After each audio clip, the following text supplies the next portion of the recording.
안녕하세요. 안드공유 부스트 어벤져스 팀입니다. 오늘은 저희가 개발한 맛집 지도 공유 플랫폼 앱 니밤 네밥에 대해서 소개해드리겠습니다. 목차는 다음과 같습니다. 팀 소개, 개요, 기능 소개, 사용 기술, 개발 과정과 고민, 그리고 Q&A 순으로 진행하도록 하겠습니다. 먼저 팀 소개인데요. 저희 팀은 총 5명의 캠퍼로 이루어져 있고 안드로이드 캠퍼 3명, 백엔드 캠퍼 2명으로 이루어져 있습니다. 앱 소개입니다. 저희가 니밤네밥 맵을 만들게 된 이유를 먼저 소개해 드릴 텐데요. 저의 경험에서 지도의 수많은 음식점 사이에서 자신의 취향에 맞는 맛집을 찾는 것은 쉽지가 않았습니다. 나의 입맛에 딱 맞는 음식점을 지도에 저장하고 또 맛있는 음식점을 공유하고 싶다는 생각에서 아이디어를 시작하게 되었습니다. 최종적으로는 사용자들이 자신만의 맛집을 등록하고 다른 이용자들과 공유하고 또 공유받으면서 나의 음식점, 너의 음식점 이렇게 서로의 음식점을 하나의 어플에 담는 니밤네밥 어플을 만들게 되었습니다. 유한회 어플을 그래서 한마디로 표현하자면 나만의 맛집을 추가하고 취향에 맞는 유저를 팔로우하여 나만의 맛집 지도를 만들기 위한 어플이라고 할 수 있습니다. 어플의 상세 기능 소개에 들어가기 전에 구현한 주요 기능을 먼저 언급드릴 텐데요. 먼저 유저를 식별하기 위해서 로그인을 구현했고 맛집을 추가하고 나만의 지도를 만드는 어플인 만큼 지도 SDK를 사용해서 지도를 구현했습니다. 또 다른 유저와 맛집 지도를 공유하기 위해서 팔로우와 팔로잉 기능이 필요했고요. 음식점을 내 맛집으로 등록할 때 음식점의 정보와 다른 유저가 남긴 리뷰를 확인할 수 있어야 하기 때문에 맛집 상세와 리뷰 상세 페이지를 구현했습니다. 다음으로는 기능을 간단하게 소개해 드리겠습니다. 로그인 및 회원가입에서는 일반 로그인과 네이버 소셜 로그인 두 가지를 구현했습니다. 일반 회원가입의 경우에는 이메일과 비밀번호를 먼저 입력한 후에 상세 정보 입력 페이지로 이동을 하게 되고요. 버스를 통한 소셜 로그인의 경우에는 상세 정보 입력 페이지로 바로 이동해서 앱에서 활용할 사용자의 닉네임이나 활동 지역을 포함해서 성별, 생년월일을 입력하고 원하는 경우에 프로필, 사진도 추가할 수 있도록 구현하였습니다. 로그인과 회원가입 모두 완료하게 되면 홈 화면으로 진입을 하게 됩니다. 메인 홈 화면에서는 위치 정보와 관련된 권한을 확인하게 됩니다. 지도 기반의 어플인 만큼 현 위치를 트래킹하는 버튼이 따로 존재하는 것이 사용자 관점에서 편리할 것이라고 생각했고 우측 하단의 버튼을 통해 위치 트래킹 모드를 온, 오프 할 수 있도록 구현했습니다. 화면 상단을 보시면 마이리스트, 근처 음식점 등의 필터를 확인할 수 있는데요. 각 필터를 선택하면 필터에 맞는 지도 화면에서 전환이 이루어집니다. 다음으로 소개할 기능은 음식점 추천 기능입니다. 홈 화면 우측 상단의 아이콘을 클릭해서 음식점을 추천받을 수 있는데요. 매끼니 뭘 먹을지 정하는 것에 대한 어려움이 팀원 모두의 고민이었기 때문에 음식점 추천 기능을 생각하게 됐습니다. 자신이 설정한 활동 지역에 다른 유저가 추가한 음식점이 있다면 이를 추천해주는 것이 음식점 추천 로직입니다.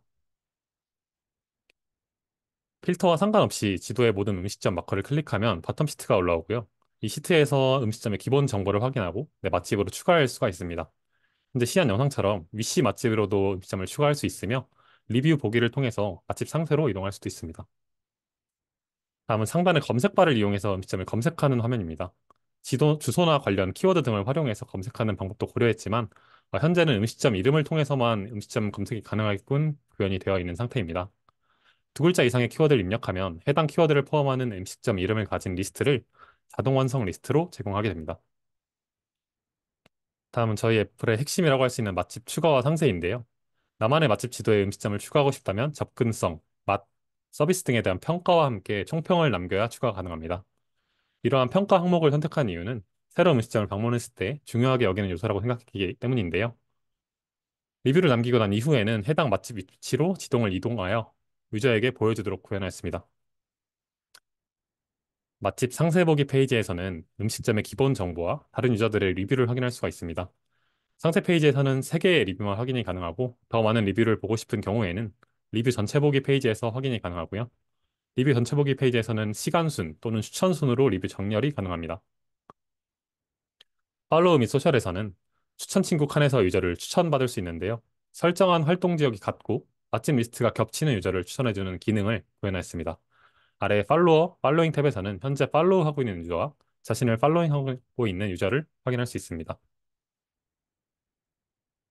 유저의 이름과 지역을 기반으로 유저를 검색할 수도 있는데요. 검색한 결과를 클릭하면 유저 상세 페이지로 이동을 해서 유저에 대한 기본 정보와 해당 유저가 추천한 맛집 리스트의 일부가 함께 제공됩니다. 유저의 취향을 확인할 수 있는 정보가 어느 정도 제공되어야 취향에 맞는 유저를 팔로우할 수 있을 것이라 판단했고 유저의 맛집 리스트를 일부 제공하도록 구현했습니다. 또한 검색에서 보시는 것처럼 지역 필터를 추가하여 검색 가능하도록 했는데 이때 지역 필터는 중첩이 되도록 구현하였습니다. 마이페이지에서는 내 맛집, 위치 맛집으로 등록한 음식점을 모두 확인할 수 있는데요. 내 맛집은 리뷰를 남긴 맛집, 위치 맛집은 가진 않았지만 가고 싶은 맛집이라고 할 수 있습니다. 보고 싶은 필터를 적용해서 음식점 리스트를 원하는 대로 정렬할 수 있고 각 리스트에서 음식점을 삭제하거나 상세 페이지로 이동할 수 있도록 구현하였습니다. 또한 내 프로필 정보 수정 페이지에서 회원 가입 시에 입력했던 정보를 수정할 수 있고 로그아웃과 회원 탈퇴가 가능하도록 했습니다. 저희가 앱을 완성하기 위해서 사용한 기술들인데요. 앞에서 말한 기능들이 어떻게 완성될 수 있었는지 화면을 통해 간단하게 확인할 수 있습니다. 이후 화면에서 저희가 사용한 주요 기술들에 대한 선택 이유를 설명드리겠습니다. 우선 네이버 지도인데요. 네이버 지도가 다른 지도에 비해 비교적 API 문서가 잘 정리되어 있었기에 사용을 했고요. 글라이드를 사용했는데 안드로이드 영역에서 이미지 로딩에 글라이드를 사용한 이유는 일반적인 이미지를 처음 로드 이후에 캐시되는 속도를 코일과 비교했을 때 속도가 빨랐기 때문입니다. 그런데 이제 코틀린에서 사용하기 가장 적합하도록 설계된 코일이 GIF나 대용량 이미지 등에서는 글라이드보다 빠를 수 있지만 니바네밥에서는 GIF나 대용량 이미지 같은 특수한 이미지를 사용하지 않았기 때문에 글라이드를 채택했습니다. 백엔드에서는 이제 서버 인프라 관리를 위해서 엔클라우드 플랫폼을 사용했고요. HTTPS 프로토콜이나 리버시 프록시 구현을 위해서 엔진엑스를 선택했습니다. 또한 지리 데이터와 유저 정보 저장을 위해서 확장성을 나중에도 고려했기 때문에 RDB에서도 포스트그레스QL을 사용했고요. 네스트.js에서 포스트그레스QL에 접근하기 위해서 타입스크립트 기반의 데코레이터를 사용하는 타입 ORM을 채택했습니다. CI/CD에서는 실행 환경에 제약을 받지 않는 자동 배포를 위해서 GitHub 액션과 도커를 사용했고요. 테스트 도구로는 포스트그레스QL 확장인 PostGIS를 모두 지원할 수 있는 도커와 부하 테스트를 위해서 아파치 JMeter를 사용했습니다. 사진 저장은 오브젝트 스토리를 통해 그리고 리사이징을 위해서 샤프 라이브러리를 사용했습니다. 저희 팀의 개발 과정에 대해서 말씀드리겠습니다. 먼저 1주차에는 기획에 집중하였는데요. 회의를 통한 아이디어 구체화, 피처리스트 작성, 그리고 백로그 작성, 와이어프레임 작성을 진행했습니다. 2주차에는 MVP와 파이널 버전을 분리하면서 개발을 시작했는데요. 기획 단계에서 계획한 기능 기간 내에 완성하기 어려울 것 같다는 피드백을 받았고, 이와 관련해서 팀원이 함께 논의한 결과 기능을 조금 줄이면서 필수적인 기능만 포함된 MVP 버전과 전체 기능이 들어간 파이널 버전으로 나누어서 개발 일정을 수정하기로 결론지었습니다. 디자인 역시 두 버전으로 나눠서 진행을 했는데요. 이렇게 두 버전 각각의 할 일과 데드라인을 정해서 개발을 하니까 당장 해야 할 일과 우선순위를 더 명확하게 파악할 수 있었고 의사소통 과정에서도 굉장히 효율적이었습니다. 그래서 2주차부터 4주차까지는 MVP 버전에 포함될 기능을 개발하는 데 집중하였고요. 그래서 처음 목표였던 11월 30일에 MVP 버전을 배포할 수 있었습니다. 마지막 5주차에는 파이널 기능을 개발하고 배포하였으며 그래서 마지막 주차에는 버그 수정 및 최종 발표 준비를 진행했습니다. 다음은 백엔드에서의 고민입니다. 앱 개발 과정에서 서울시 내 음식점 데이터를 서버에 저장하려 할 때 저희는 적절한 API를 찾는 데 있어 몇 가지 선택지를 고려했는데요. 검색을 자동 완성할 때마다 이 검색 API를 호출하는 것은 지나친 검색 API 호출S를 초래하는 것이기에 데이터를 서버 DB에 저장을 해야 했습니다. 처음에는 네이버와 카카오의 지도 검색 API를 활용하는 방안을 모색했지만 이러한 서비스들은 API 호출 시에 대략 한 번에 45개의 데이터만을 받을 수가 있었습니다. 이는 서울시에 있는 약 15만 개의 음식점 데이터를 효율적으로 수집하기에는 굉장히 비효율적이라고 생각이 들었고요. 모든 데이터를 수집하기 위해서는 다양한 키워드로 반복 검색을 해야 해서 서버 자원을 비효율적으로 사용하는 것이라고 판단했습니다. 이 문제를 해결하기 위해서 저희는 서울시 일반 음식점 인허가 정보 API로 전환을 했는데요. 해당 API를 통해서 저희는 페이지당 최대 1000개의 데이터를 받아올 수 있었고, 프로미스를 활용한 비동기 처리를 통해서 서버를 데이터베이스에 효과적으로 저장하고 업데이트할 수 있었습니다. API를 통해 받아온 데이터는 DB에 저장하는 과정에서 이 동기 처리 방식에서 걸리던 14분 대신에 이 프로미스 비동기 처리를 통해서 최대 2분으로 대폭 줄일 수 있었는데요. 이는 Node.js 기반 Nest.js에서 비동기 처리 능력을 활용해서 작업의 효율성을 높인 결과라고 말씀드릴 수 있습니다. 또한 저희 프로젝트에서는 오브젝트 스토리지를 이용해서 이미지를 관리하고 있습니다. 최적화를 위해 서버에 이미지를 업로드하기 전에 리사이징 처리를 적용했는데요. 이로 인해 약 4MB를 70KB 로 줄이게 되면서 클라이언트의 다운로드 속도를 약 400% 향상시킬 수 있었습니다. 이러한 변경은 초기 업로드 시간이 길어지는 이제 트레이드 오프를 감수하는 대신에 사용자 경험을 개선하고 네트워크 대역폭 비용을 절감하는 장기적인 이점을 제공하게 되었습니다. 다음은 어플리케이션 통신인데요.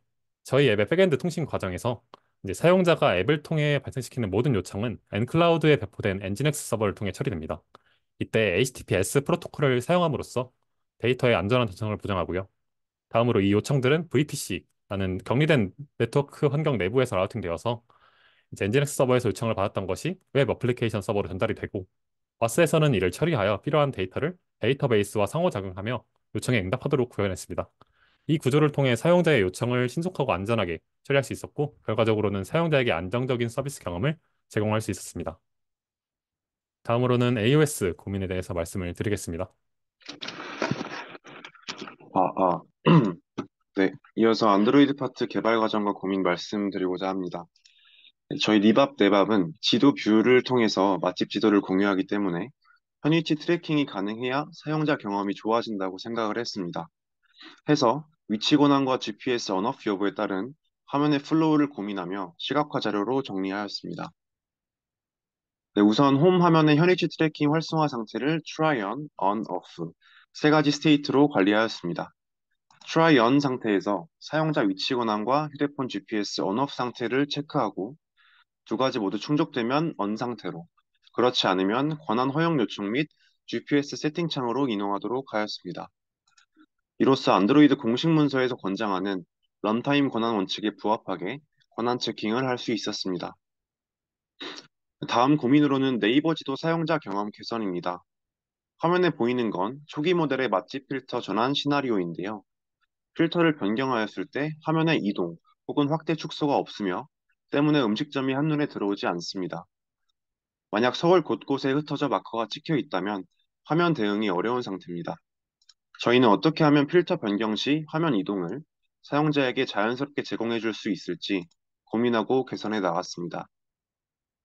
첫 번째 개선입니다. 왼쪽 영상과 다르게 필터 전환 시 현재 화면 기준 가장 가까운 마커로 이동하는 모습을 볼 수 있습니다. 하지만 여전히 화면 이동이 부자연스러우며 무조건 가까운 곳으로만 이동하는 것은 일부 상황에서 유저가 원하지 않는 결과를 보여줄 수 있다고 판단하였습니다. 다음은 최종 개선 화면입니다. 한눈에 봐도 자연스러워진 것을 확인하실 수 있을 텐데요. 우선 여러 예외 상황에 대응하기 위해 특정 반경을 정해두었습니다. 현재 사용자가 보고 있는 화면을 기준으로 특정 반경 안에 마커가 존재한다면 존재하는 마커들 간의 응집도가 가장 높은 곳으로 이동하였고, 마커가 없다면 가장 가까운 마커로 이동하도록 구현했습니다. 응집도와 거리 계산에는 허벌사인 거리 공식을 이용하였습니다.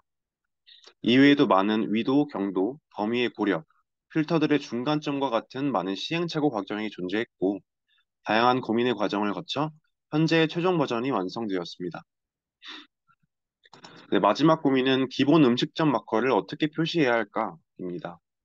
맛집 등록 어플이기에 음식점에 대한 기본 정보 제공은 필수적이었으나 제공 방식에 고려되어야 할 사항이 많았습니다. 지도를 스와이핑할 때마다 API를 호출하여 음식점 기본 정보를 받아오는 것은 네트워크 리소스 낭비가 심하였고 스와이핑을 감지하는 기준이 애매하였습니다. 해서 저희는 사용자가 원하는 화면에서 우측 하단의 버튼을 눌렀을 경우 근처 음식점을 제공하도록 구현했습니다. 해당 방식이 가장 리소스 낭비가 없고 사이드 이펙트가 적은 방식이라고 판단하였습니다. 하지만 고려사항이 하나 더 있었는데요. 지도 축소가 과하게 되어 있을 때 수많은 데이터가 불러와지는 문제였습니다. 그래서 저희는 사용자의 현재 화면 줌 레벨을 고려하여 데이터의 개수를 제한하였습니다.